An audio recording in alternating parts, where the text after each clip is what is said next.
So yeah, I was at work for like 40 hours this week. I think I hit 40 hours on Wednesday, and then ended up getting called back into work on pure overtime. It sucks. And if you have worked 47 hours this week, then you are ready for discography discussion. I am Joe. I'm Dan. That is Dan. And this is episode 13.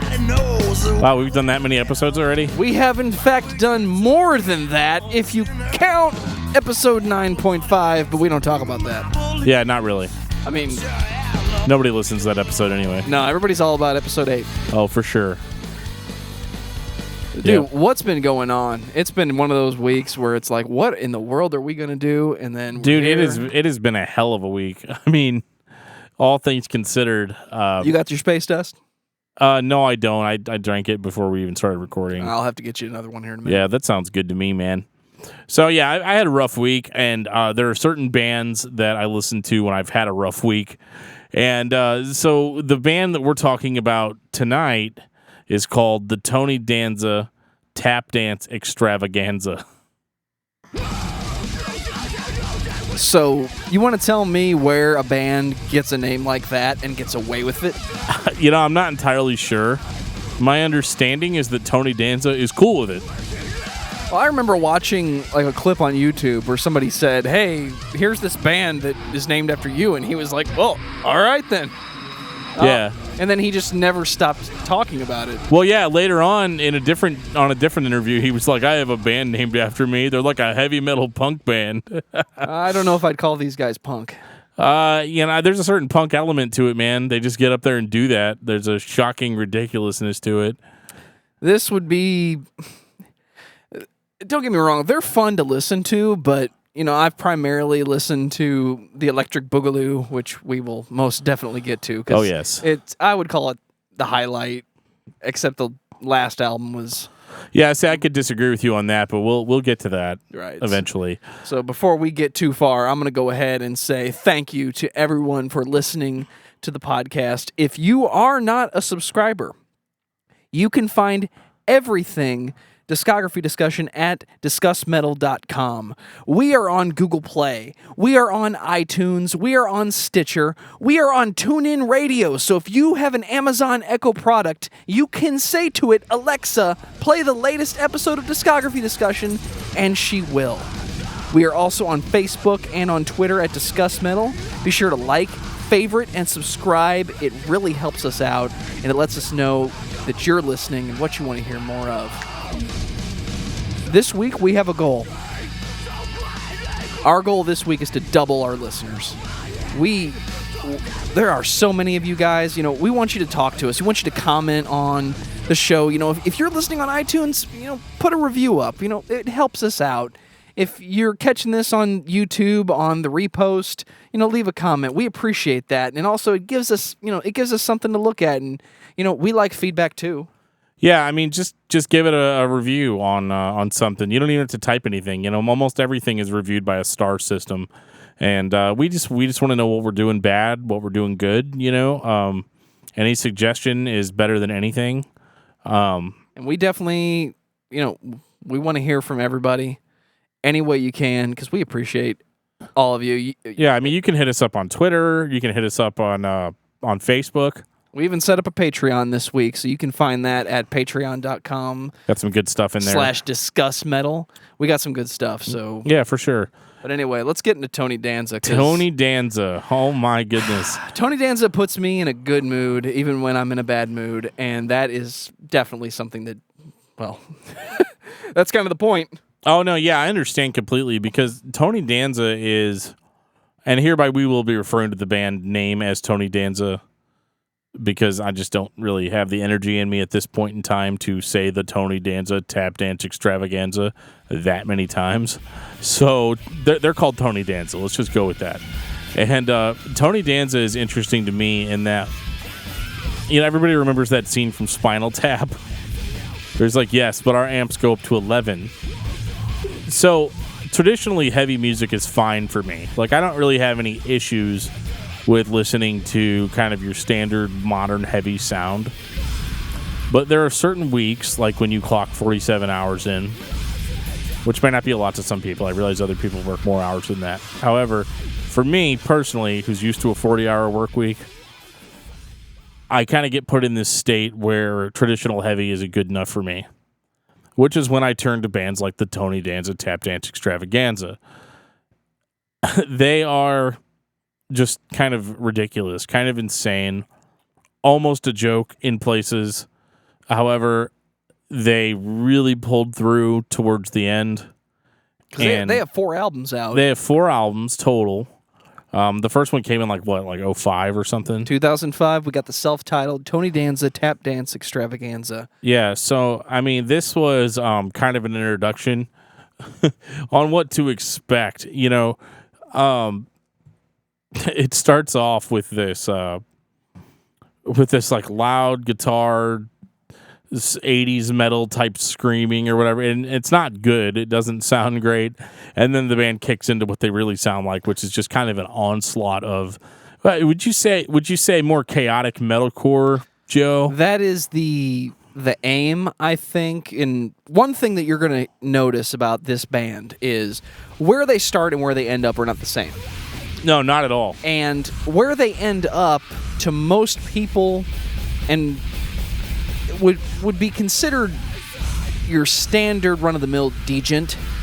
I know that's that word again, dude. It's a dirty word, I know, but to most people, that's what it's going to be. Nobody says degent anymore. That's a good thing because it needs to go away. It's stupid. But run-of-the-mill degent. But I would say you're more run-of-the-mill degent around, album number 2, a little bit into 3. Where they ended up is very melodic, but I don't know about very melodic. On the low end of the spectrum, as far as the guitar tuning, I'm pretty sure they're using 8 strings down in F sharp or F. Oh, for sure, yeah. Which, that's where you get that sound from. But where they started out, it's clearly a joke. Self-titled Tony Danza Tapdance Extravaganza.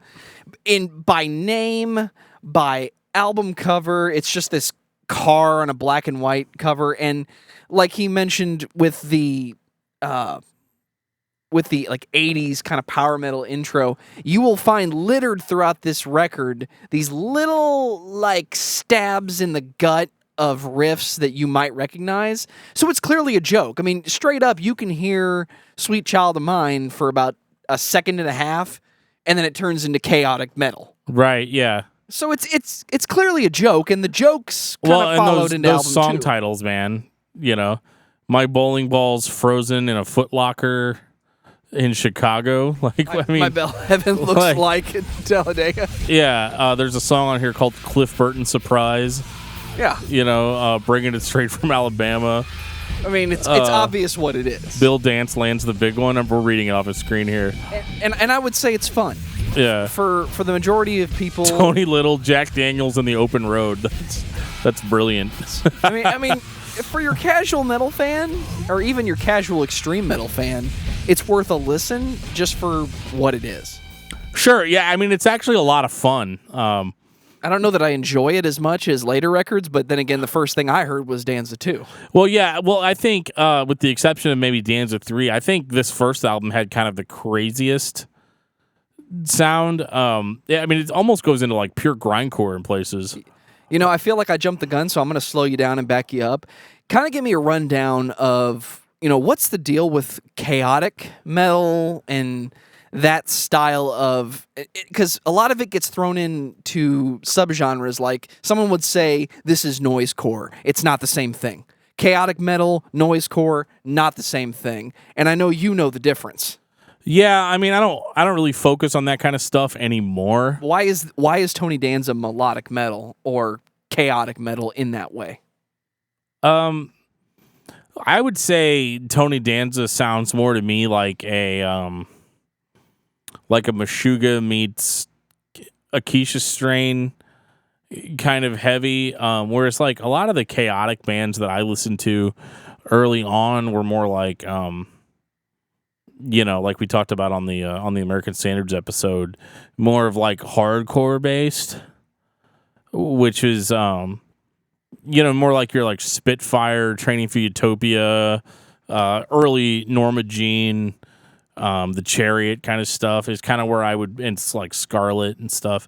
I would put that stuff more in the chaotic hardcore, the genre, or the noisecore, or whatever you want to call it. Tony Danza, however, seems a little bit more rooted in the chaotic metal. They're just like a little bit heavier than those types of bands, and just have more of a metallic, like metal scraping on metal sound to the way it all sounds. So it does utilize a lot of heavy feedback. Kind of strikes me as a band that listened to the Chariot and listened to Meshuggah and said, we can be as technical as this band, but as chaotic as this band. Yeah, and I don't know if that was the same, if they were the same, like if they were even listening to that stuff. It doesn't sound like it to me. Because I mean, and what you have are, relatively short songs with ridiculous song titles, and it sounds like a whole lot of fun to play. And the weird thing is if you listen to Tony Danza, you actually figure out that, yeah, it's chaotic and it's crazy, but it's all actually very complex and technical when you break it down. I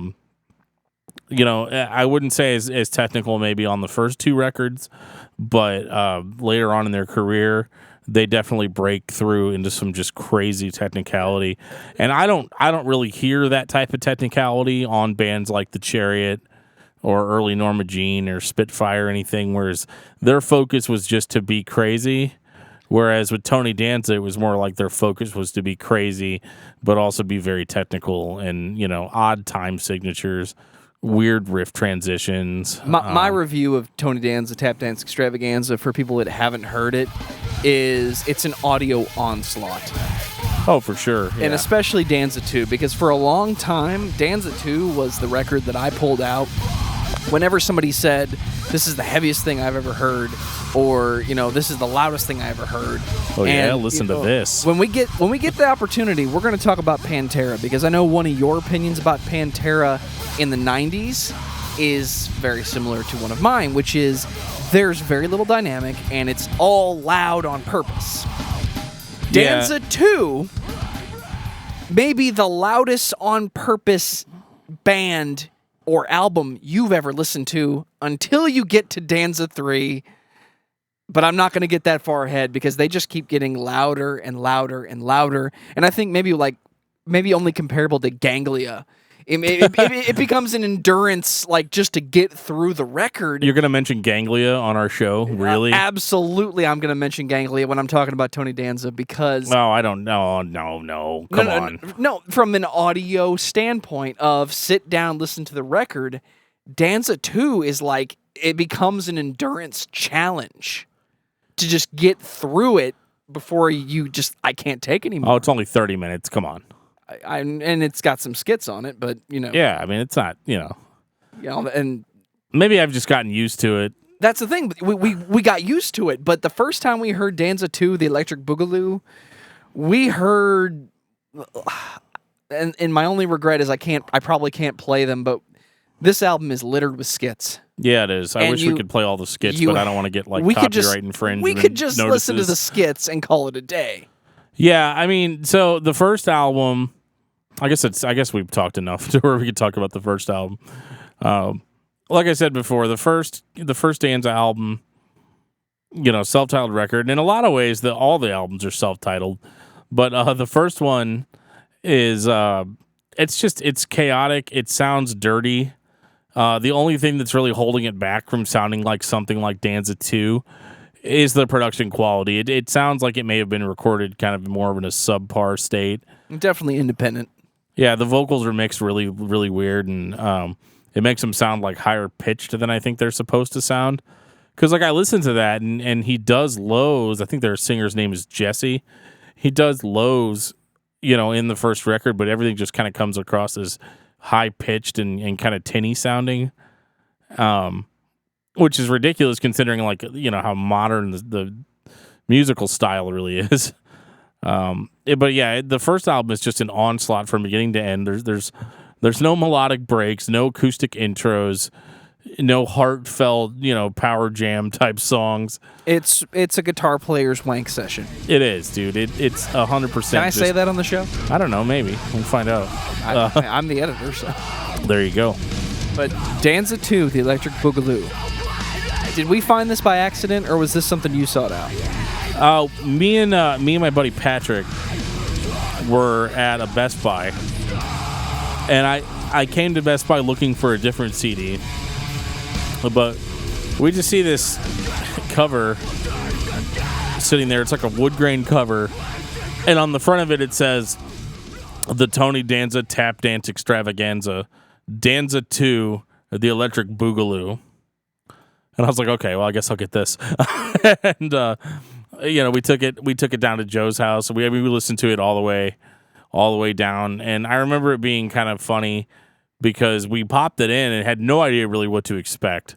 I hadn't heard the first Danza album yet, so we really didn't know what we had purchased, And it starts off with this skit about like this midget that goes to a bar in Louisiana named Cease, and what follows? Apparently he had caused some kind of trouble at the bar before, and so when he came in, they made him pay $5 just to come into the bar, and they tell him just to keep to himself and not cause any trouble, and I can only assume that these skits were done by the band members. They're not clips taken from a movie that I'm aware of. I could be wrong about that, but it sounds like a bunch of guys just doing like Southern accents and just making it sound really really weird and trailer parky, and then of course they bust into a song called "You Gonna Buy the Beer or the Whole Damn Bar," and it turns into this these heavy, crushing Meshuggah style riffs and a loud screaming vocalist, and it just erupts into total chaos after that. And they definitely go back to the clips or the skits, and remember what I said about it being an audio onslaught. They are almost the saving grace as far as you endure it long enough to hear the next funny. But there is no letting up. So the first album, we are straight ahead forward on this one, right? So I mean, the first album was like there were like weird intros to a lot of the songs. Like you'd hear like a little bluegrass part or like a This record, we saved that for the very end. Right? Yeah, there was like a little bluegrass part to maybe some like rap stuff in there. Just really weird stuff, and I just. I couldn't get over the names of the songs, or it was just like Mad Max Beyond Superdome, Rolling and Tumbling on Satan's Rotisserie. Nobody eats barbecue 2 days in a row. Right, yeah. And so it was really enjoyable. And again, like Joe said, that it kind of still sounds like a joke, like they're just playing a big joke on us. But it's weird because if you read the lyrics for Tony Danza, totally serious, like intense, emotional, heartfelt lyrics, but like beyond that, it's just like the craziest music you've heard in a while. Yeah, I mean, unless you listen to grindcore like on the regular. And I'm gonna play it just because it's for you, because it's the staple. Overdose, shot of whiskey. Thank you. I mean, if that doesn't tell you what you're in for.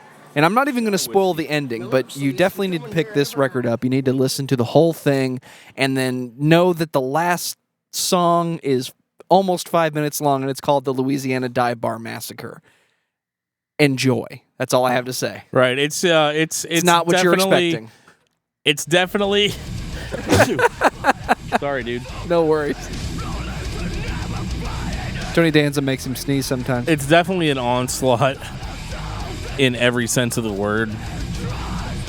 I don't really know what to say. It's just continual, like to a point where, but it's not like the music isn't good. I'm not talking about like you're listening to like a Cannibal Corpse or Napalm Death record where it's just like unrelenting, unmelodic, technical stuff. Right. It is complex. It is technical. It's hard to pull off. I couldn't play it. much less keep up. Like, remember even what words to sing while recording, like. And see, this is that part where musical taste comes in, because this is the kind of stuff that for me, like, I like what I'm hearing, but like I wouldn't want to sit down and play it, because for me it just wouldn't be fun. It just sounds like noise from a creative standpoint. Right. Well, it's clearly fun for these guys. But when done correctly, it can be very enjoyable. Right. And I would be lying to you if I said I didn't enjoy this record. Yeah, and Bruce Fitzhugh from Living Sacrifice does a cameo on this record, a guest vocal on the Electric Boogaloo, which is really cool. Kind of hearing him on there wasn't something that was expected, as I was a huge Living Sacrifice fan, and just to hear him on this, just a random record that I bought was pretty cool. And I'm not 100% sure, but are these all original band members, or did we kind of have some changes between the last and this one? I know most of the first record members were. It very much seemed like a joke. Yeah. I mean, it could have been. I mean, obviously it wasn't, as they kept going, but yeah. I mean, I think these first two records were more or less the same band. And again, I could be completely wrong. So what happened? I didn't go on right Wikipedia and look it all up, but so Danza 3 is called The Series of Unfortunate Events. And so, like, this takes everything that you've heard before and ups the ante in almost every way. Except this time, it's an hour long. And it's just, again, completely overwhelming to listen to. Remember what we said about audio onslaught. It is. There's nothing really that you would call super melodic going on here.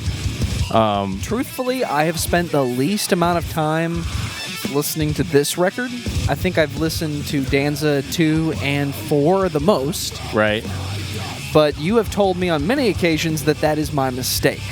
Yeah, it is. I mean, this is the record where you work 1 million hours in a week and you just have nothing left and you need something to drive you further to get where you need to get. And this is just so energetic, so technical, so heavy that, I mean, you can't drop a pin between the riffs. I mean, it's a continuous onslaught. It's like pushing a boulder up a hill. For that person that's never listened to a band like this, listen to Danza 2 first. If you're still alive, take a day off because your ears need a rest, put in Danza 3, and let me know how you are an hour from now. Right. It just really gets under your skin. Like, I personally like it, as I'm not necessarily turned off by the idea of an unmelodic band. Everything has its place, they say, and occasionally you just want heavy.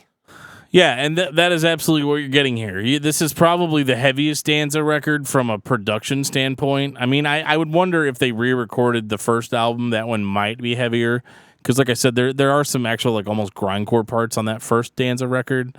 But this record starts off with a track called Vic Mayhem. Yeah, Vicky Mayhem. Oh, it's Vicky. Yeah, and then after that you get Yippee-Ki-Yay Motherfucker right after that, and The Lost and the Damned, Passenger 57. Yeah, I mean, this one actually, though, was the first time where I kind of felt like the band was taking what they were doing a little bit more seriously, because you don't have as many of those weird intros.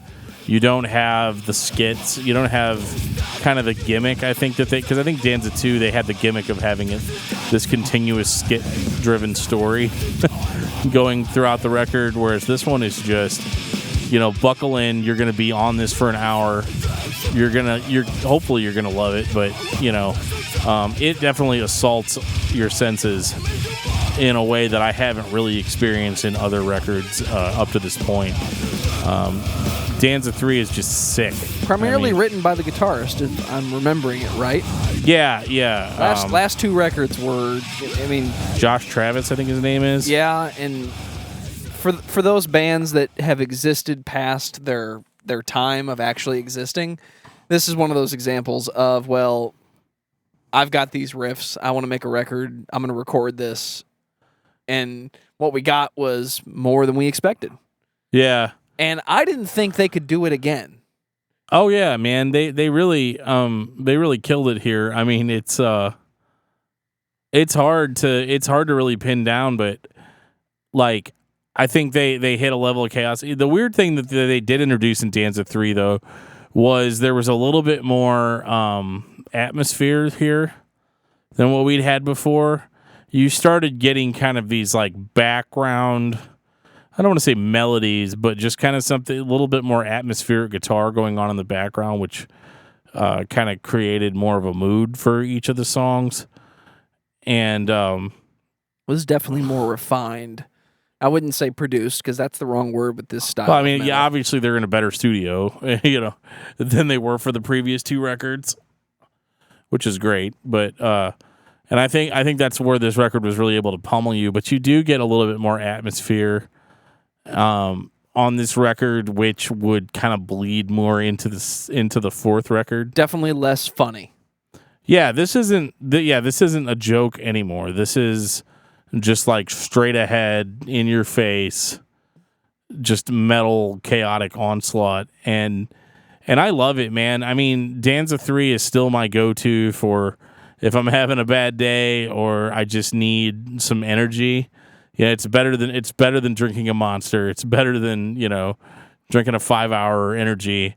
I would even recommend not to even combine those things with Danza 3 because it's just it's terrifying in places. It's and we're not blazing through these. I mean, I know we haven't been doing this episode very long, but they are what they are.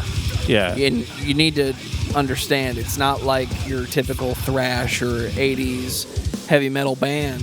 If you've never listened to this style of metal, you're going to be surprised what you get, because you're either going to be not happy, not impressed, or you're going to be looking for the catch. Right. I am here to tell you now, there is no catch. What you get with this style of metal, and specifically from this band, you get exactly what they're giving you, which is a heavy metal audio onslaught. Yeah, it's heavy. It's extreme. And then we got Danza 4. Yeah, Danza 4 came totally out of nowhere because my understanding at that time was that Danza was done. They were kind of a band that had kind of expired. So when I saw that there was a record called Danza 4, the Alpha, the Omega, on sale, I bought it immediately and was very surprised by what I heard. The first thing that's really notable about this record is that at this point you're looking at the guitarist Josh Travis and their singer Jesse, it might be Freeland. And Josh Travis wrote and performed all instruments, which is just insane, pretty nuts. When you really hear what the complexity of what's going on here. So, to give some context on this type of record, your thesis, your philosophy on why bands' first records are so good, yes, has been, and I'm summarizing, because you've had your whole life to come up with these songs. Correct. And if your second album is better, it's you needed a little bit of refining, but that's always been your answer. Right. So this is the album that this guy's had in him his whole life, because he did everything. So he's had time. It had to have been, because... And what comes out is smooth. Smooth for Tony Danza. Audio onslaught, if it's possible, just got dialed back from 11 to 10.5. Maybe. I don't think this record's as heavy as Danza 3. It is in places. But this record has a lot more atmosphere in it than what you would had on, and it's creepy atmosphere for the most part, than what you'd had on Danza 2 or Danza 3.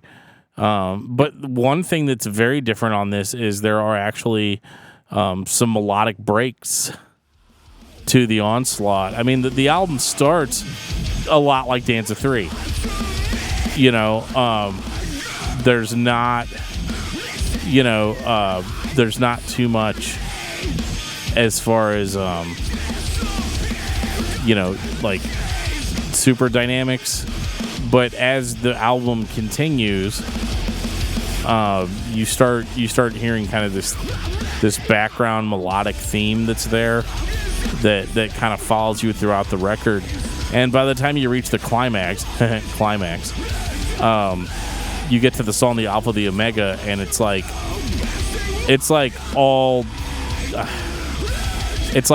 heavy as Danza has ever been, but also has this underlying melody to it that drives you through the song in a way that the band has never really achieved before. Without naming names, this is the type of record when you listen to it where you say to yourself, this sounds like they should have changed the name and kept going with this. So why this is still named the Tony Danza Tapdance Extravaganza, I don't know. I just know it's great. Well, I disagree. I think this still sounds very much like them. It sounds like Tony Danza. The record starts off in the same manner that any other Tony Danza record starts off, but this was different in the sense that it kind of grew as it went. And I remember being like really blown away when I heard the song "This Cut Is the Deepest," which is what we're listening to right now. It was the first time I'd ever heard them do a melodic section on a song. Still full onslaught, still screamed, still heavy as all piss. But there was actually melodic riffs being played, on this crazy 8-string guitar setup that was, again, still uncompromisingly heavy, but really just felt good to listen to.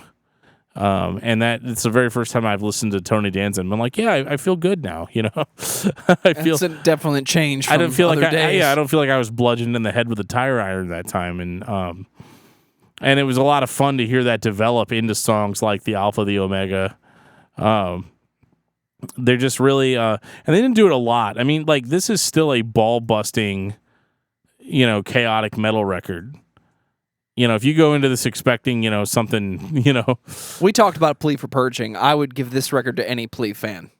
Yeah, I could see similarities there, whereas Plea's more structured, but this record definitely appealed to fans of that type of music at the time.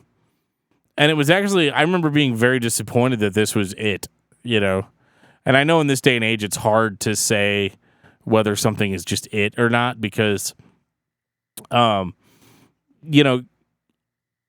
bands tend to get back together, it seems like, after 2 years or that hasn't happened yet with Danza. or 4 years or whatever. And, they may never come back, but it would definitely be nice to hear something like "The Alpha, the Omega" again, or something similar, something of its ilk.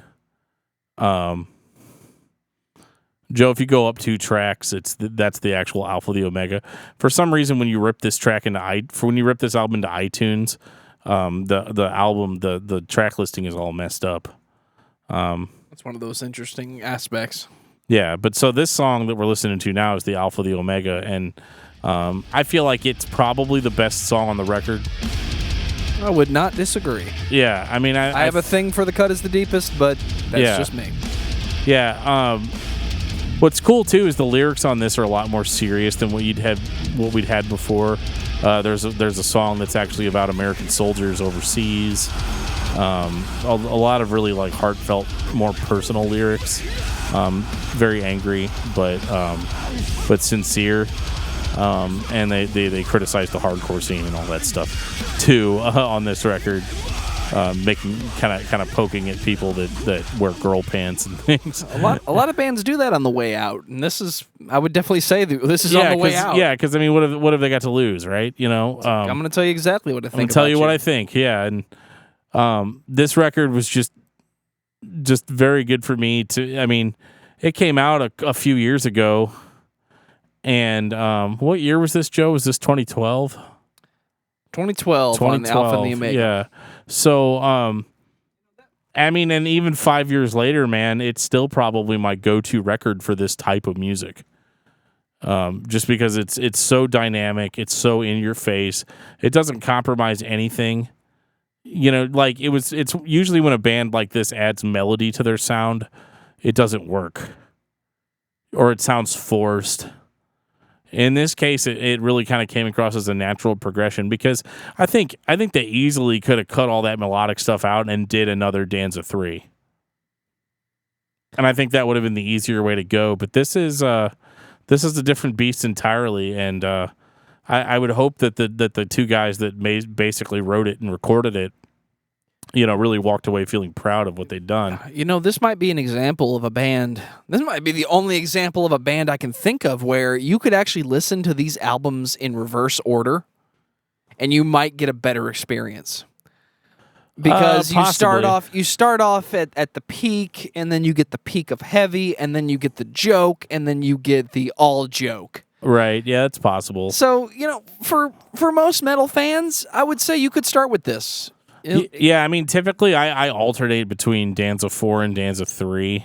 Right, we save Danza 2 for those occasions when it's a bluegrass kind of day. Danza 2 is great, but really the first two Danza records functioned, at least for me, as the type of record that you kind of just showed people more than you sat down and actually listened to it. Right. Whereas Danza 3 and 4 are alternately more deserving of your actual time. Like, you put it in, you listen to it, and you kind of get where they were going with it. I still find it very amazing that all of the instruments on Danza 4 were performed by one person. That just blows my mind. So is there any other band that would kind of rub you the same way as far as the Danza style or the Danza feel? Not at this exact moment. I mean, I know that the style that they were playing wasn't exactly unique at the time, but they just struck a chord with me, and it definitely was kind of the first record in like the hardcore metalcore style, I guess, that actually really grabbed hold of me, and kind of affected me on the same level as like extreme death metal and stuff would now. Obviously, you could pop in something like Nile and be like, okay, yeah, that's a lot heavier than Tony Danza, but for hardcore metalcore, I mean, I think these guys were top of the game. And honestly, I haven't really heard a record in this style since this that really impressed me on the same level that this one did. Final thoughts on Tony Danza Tapdance Extravaganza? You should definitely listen to it. It's worth your time, even if you listen to it and think that it's not your style. I think there's definitely something to be said about what they did, the progression that they made, and some of the statements that they made musically. I think it's undeniable, and I'd love to hear more, obviously, in the future. But I think Tony Danza is where it's at, and I recommend anybody that's a fan of chaotic metal to definitely check it out. For that person that listens to A Plea for Purging, listens to Between the Buried and Me, listens to Norma Jean even, for that person, don't be afraid to stop halfway and come back later, because one or two listens will get you in on this, because this is your chaotic metal done very, very well. And if you haven't heard it, you need to take some time. For sure. Because we're probably never going to get anything like it again. Yeah, I doubt it. Seriously. So what's your album of the week? My album of the week? Well, that's rough, man. I've been listening to a lot of like really old stuff. Me too. Probably the same band you have. No, not super old. If you're talking about Pantera, I haven't really listened to it enough. That's not old enough. Okay. Well, actually, I've been listening to the album Demonic by Testament, and that's been my album of the week, my most frequently played. I'm going to create a little bit of a controversy here, but we have a very special guest, in my eyes, a very special guest lined up that we will be talking to next week. Yes. And most likely that episode will come out on Friday. Yeah, we've actually got a few people lined up, we had Travis from As the Story Grows last week or 2 weeks ago, I guess. We took a week off because, come on, that episode was 2 hours long. It was amazing. It was exhausting. We definitely awesome. enjoyed that. You reminded me. We actually have 2 guests. Can we mention anybody? Or I'm gonna wait until it's actually confirmed. I'm gonna make that challenge and say follow us on Twitter, follow us on Facebook. Yeah, we'll definitely keep you up to date on any developments. Keep your eyes open because my album of the week is actually a greatest hits. Oh boy, to get you in the mood for what is going to come next. It is We Sold Our Souls for Rock and Roll. It's the vinyl greatest hits for Black Sabbath.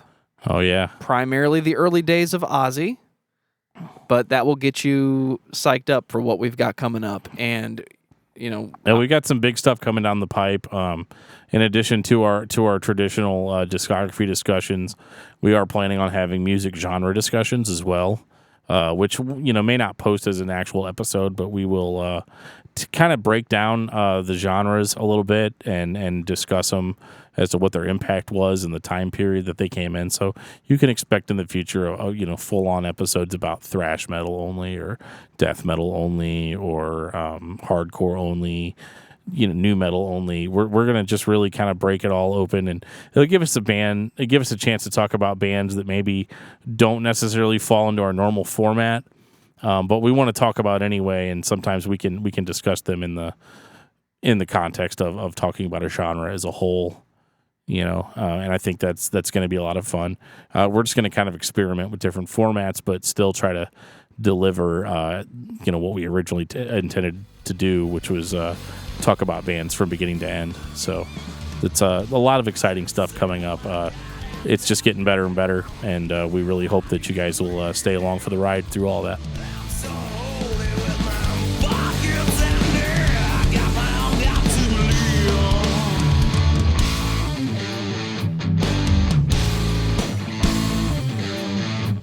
This has been episode 13 of Discography Discussion. Thank you for listening. You can like us on Facebook or follow us on Twitter at Discuss Metal. Subscribe to our podcast everywhere you listen to podcasts, including Google Play, iTunes, and Stitcher. Visit DiscussMetal.com for all things discography discussion, and please send questions and comments to danandjoeshow@gmail.com. If you are not a patron, please become one at Patreon. You can search for Dan and Joe Show, Discography Discussion, or go to patreon.com/discussmetal.